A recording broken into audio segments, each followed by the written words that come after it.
India reported 724 new COVID cases and 23 deaths in the last 24 hours, according to the Union Health Ministry. The ministry website saw at 8 a.m. that there were 11,201 active cases and 1,748 people have been cured and discharged from the hospital, and 427 COVID-19 related fatalities.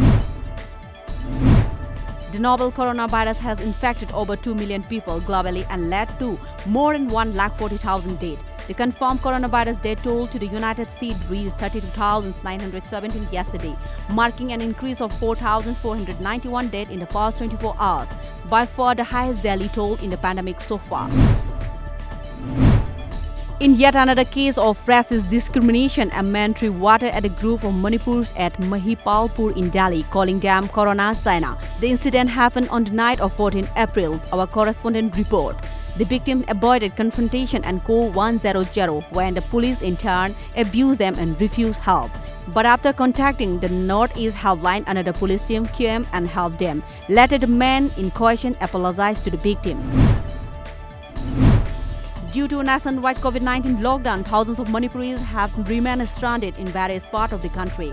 Meanwhile, Manipur Student Association, Masad, and Manipuris living outside the state have appealed to the state chief minister to help bring back all Manipuris to the state. Masad President Singhanganba Saikom said that Manipuris stuck in different parts of the country are facing hardship apart from frequent hate crimes.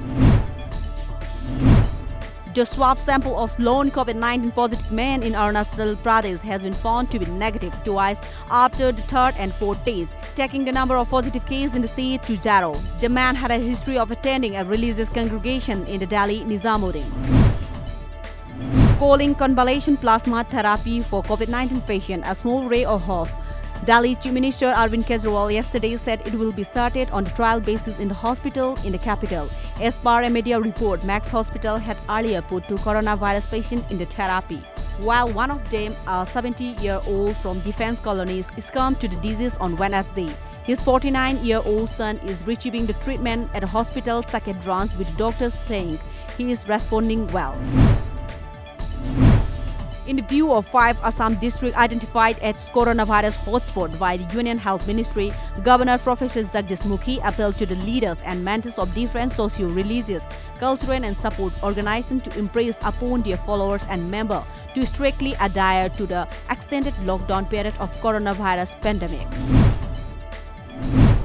4EB Enterprises Langtawal, SBI Enterprises Kurai, Raisan Student Union, Bungpa Kulen Student Union and Kamjong Student Union under the supervision of coordinating body Kurai distributed vegetable and grocery items to the residents at Kamjong district headquarters today. 18 computerized eye testing and eye care center distributed sunglasses and masks to the police and traffic personnel posted at Thawal Bazar today. The eye care center has been distributing such items to the cops who had been working in the front line fighting COVID-19 pandemic.